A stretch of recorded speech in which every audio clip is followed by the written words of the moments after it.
Assalamualaikum warahmatullahi wabarakatuh. Waalaikumsalam warahmatullahi wabarakatuh. Alhamdulillahirabbil alamin. Wassalatu wassalamu ala asyrofil anbiya'i wal mursalin. Sayyidina wa maulana Muhammadin wa ala alihi washabihi ajmain. Amma ba'du. Gus Wahid yang dimuliakan, yang kita semua hormati, para senior, semua para peserta halaqah yang insya Allah dicintai oleh Allah dan Rasulnya. Kita diajak bicara oleh Gus Wahid tentang sesuatu yang sangat aktual, yang akhir-akhir ini kita lihat dan kita rasakan bersama. Gus Wahid ngajak melihat ini dari perspektif Islam, bukan dari perspektif pemerintahan yang di situ ada undang-undang yang di situ harus ditegakkan sebuah keadilan. Bukan itu, tetapi kita diajak untuk lihat dalam perspektif agama. Kalau itu dilihat dari perspektif agama, mungkin kita akan lebih tepat kalau kita pahami sesungguhnya misi diturunkan agama di muka bumi itu untuk apa. Termasuk juga untuk apa Rasulullah itu diutus di muka bumi. Saya kira jelas sekali yang sudah begitu kita hafal, innama bu'istu liutamima makarimal akhlak, untuk menyempurnakan akhlak yang mulia, untuk membangun kehidupan yang sakinah, mawaddah, warahmah, yang damai, yang bersatu, yang rukun. Itu yang diidolakan, kenapa Islam itu didatangkan di muka bumi ini. Hal itu penting karena memang manusia itu suka berselisih, manusia itu suka berebut, manusia itu suka nipu, manusia itu suka perang, bahkan bunuh-membunuh. Maka lalu kemudian dirunturkanlah agama ini. Nah, karena itulah maka kalau kita menghadapi penistaan agama, sebutannya penistaan agama seperti ini, saya sependapat sekali apa yang disampaikan oleh Gus Wahid ini, bahwa hal demikian tidak saja kita yang alami, tetapi zaman Rasul Muhammad Shallallahu Alaihi Wasallam sudah mengalami seperti itu.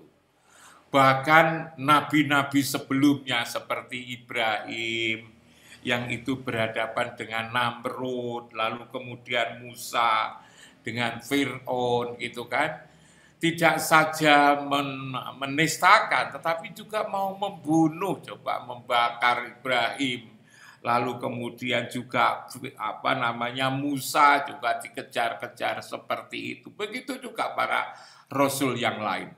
Tapi bagaimana respon Ibrahim, respon Musa, respon Nuh, respon Lut, dan semua para nabi itu tidak ada yang melawan gitu.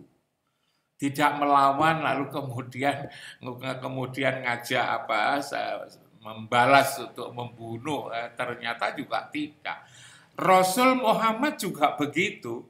Ketika berdakwah di Taif itu, coba begitu jauh Taif itu dengan Mekah, kalau tidak salah Gus Wahid kan antara 80 kilo ya Gus ya. Kita bayangkan kalau sekarang naik bis kan kira-kira 2 jam ya, 1,5 jam, 2 jam. Zaman Rasul itu kan lama, tidak ada bis ketika itu. Naik unta atau mungkin juga jalan kaki, 80 kilo. Nyampe di sana dilempari batu coba. Bahkan lalu kemudian karena jengkelnya itu, satu kisah yang mengatakan malaikat begitu jengkel, gimana kalau kemudian masyarakat yang memusuhi Rasulullah itu kita tenggelamkan saja runtuhkan ke gunung-gunung ini. Muhammad mengatakan, jangan, mereka karena belum tahu. Gitu. Maka saya bayangkan kalau lalu kemudian banyak orang yang menistakan agama, kira-kira ketika Nabi Muhammad masih hidup juga jangan. Mereka itu belum tahu, sekalipun mungkin Saifuddin Ibrahim mau dibales. Kira-kira kok bilang jangan, karena Ibrahim Saifuddin Ibrahim itu memeluk agama, pindah agama itu bukan karena akidah tapi karena apa? Kira-kira kok begitu? Yang saya gambarkan itu karena apa? Karena memang Islam itu menebarkan kedamaian, kerukunan, lalu kebersamaan, persatuan itu. Memang Islam itu punya berjuang ya, dan untuk menang. Tapi menangnya orang yang berjuang di agama itu tidak seperti menangnya petinju misalnya. Kalau menangnya petinju itu kalau lawannya itu bisa dihantam lalu kemudian jatuh, syukur kalau mati kan begitu. Tapi kalau Islam kan tidak begitu. Menangnya itu manakala sasaran dakwah itu lalu jadi pinter, lah hidupnya tentram, ekonominya cukup, lalu kemudian keluarganya. Kan seperti itu kalau agama. Agama ini menangnya kalau orang lain malah justru hidup, dan hidupnya malah menjadi baik. Bukan lalu menangnya. Dan kalau Pontoh punya musuh, musuhnya ada dirinya sendiri. Musuh yang ada diri sendiri itulah yang harus dilawan, yang harus dikalahkan, yang di hadis Nabi dikatakan ada aduika nafsuka allati baina jambaika. Hendaknya musuh yang ada pada dirimu sendiri itu yang kamu kalahkan. Mengalahkan emosi tatkala kita di nista itu agar kita menjadi tetap damai, tetap tenang. Itu kan mengalahkan musuh yang ada pada diri sendiri.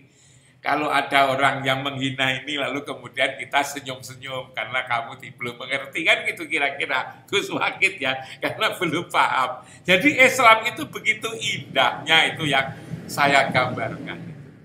Lalu kemudian yang terakhir, saya itu kadang-kadang kalau sedang membaca Al-Quran, Gus Wahid, saya itu seolah-olah atau saya pandang Quran itu bicara kepada saya sendiri, bukan kepada orang lain. Di dalam Al-Quran itu ada surat namanya surat Al-Ma'un itu, yang disebut dengan bisa dibahasakan Indonesia jadi barang-barang yang berguna itu, Al-Ma'un itu. Di sana kan ada aro'aital ladzi yukadzibu biddin. Tahukah orang-orang yang mendustakan agama? Saya baca berulang-ulang siapa yang mendustakan agama ini. Tatkala saya membaca ayat-ayat berikutnya itu, jangan-jangan pendusta agama itu justru saya sendiri. Kalau saya masuk golongan pendusta agama, maka saya juga sama sebetulnya dengan orang yang lakukan kepada agama ini gitu kan, penistaan agama. Hanya namanya kalau mereka menista, kalau saya mendustakan agama. Bagaimana saya katakan mendustakan itu? Fadzalikal ladzi yad'ul yatim, orang yang menghardik anak yatim, wala yahudu ala ta'amil miskin, dan orang yang tidak memberi makan kepada orang miskin itu. Nah, kalau kita maknai agama itu kan lebih kepada ruhani, bukan jasmani. Jadi kalau jasmani, miskin itu adalah, yatim itu adalah orang yang tidak punya bapak biologis. Miskin juga gitu, miskin harta. Tapi coba kalau kita menyesuaikan bahwa agama itu adalah urusan ruhani, agamawan pun juga disebut ruhaniawan itu, maka jangan-jangan yatim di sini bukan yatim jasmani, tapi adalah yatim ruhani. Kalau itu yatim ruhani, bapak ruhani kita itu siapa? Bapak ruhani kita ini kan Muhammad sebetulnya. Muhammad itulah Abul Arwah, bapaknya roh. Kalau itu bapaknya roh, kita semua itu adalah roh, maka kita ini sebetulnya adalah anak daripada Muhammad. Nah, sebagai seorang anak, maka kita harus mengenal Muhammad. Kalau kita tidak begitu mengenal Muhammad, maka namanya kita kan yatim. Dan kalau ya kita ini lalu kemudian tidak memberi makan ruhani, maka kita kan juga miskin itu kan. Maka lalu kemudian siapa sebetulnya yang menghardik anak yatim dan tidak memberi makan anak orang miskin itu ternyata adalah alladzina hum an sholatihim sahun. Adalah orang-orang yang lupa akan sholatnya. Nah, seringkali kita kan lupa kalau sholat itu. Begitu Allahu Akbar, itu kan ingat apa-apa Gus Wahid ya. Begitu Allahu Akbar, ingat kalako, ingat tugas, ingat anak, ingat cucu. Padahal ketika itu lagi sholat. Berarti kita itu lupa akan sholat kita itu. Sampai kita ini tadi sudah rokaat yang keberapa, sudah baca surat atau belum. Tatkala rukuk tadi kita sebetulnya apa. Begitu indahnya duduk di antara dua sujud.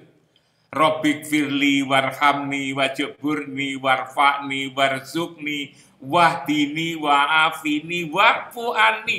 8 hal yang diminta oleh waktu duduk di antara dua sujud. Tapi kita lupa bahwa kita itu lalu meminta 8 hal. Yang 8 hal itu kok sama dengan jumlah pintu surga itu. Lupa, sampai lupa. Ini kan sebetulnya alladzina hum an sholatihim sahun. Maka kita mendustakan agama.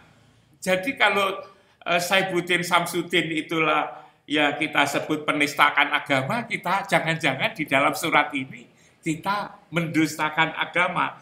Alladzina hum yura'un walam yamna'unal ma'un. Kita hanya pura-pura nunjukkan bahwa kita ini sholat, padahal sebetulnya kita ini lagi tidak sholat.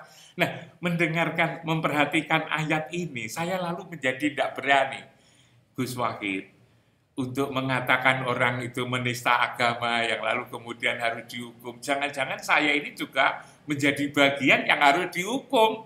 Karena ketika sholat pun saya juga melupakan sholat kita.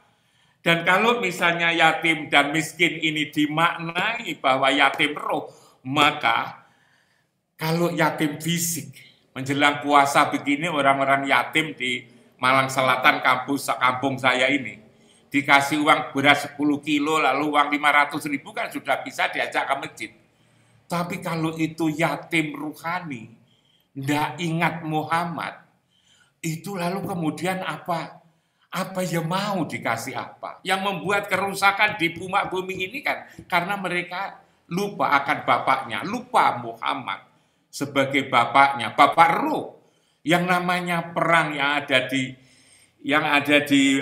Irak, yang ada di Syria, yang ada di Yaman, yang ada di Sudan, yang ada di Libya, itu sebetulnya kan karena lupa bapaknya itu, karena yatim, ialah yatim roh. Yang sekarang itu antara Ukraina dan Rusia, perang kayak gitu itu karena dia yatim, tidak mengenal sebetulnya agama bahwa itu adalah perdamaian, kerukunan, kebersamaan. Waktu kita di dunia ini singkat, kita segera akan kembali.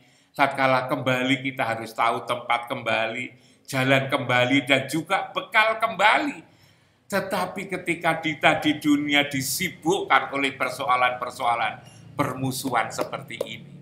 Karena itulah maka dengan memahami seperti ini, maka anjuran Gus Wahid tadi, kita jangan emosi, macam-macam itu mungkin bisa kita renungkan pada diri kita masing-masing.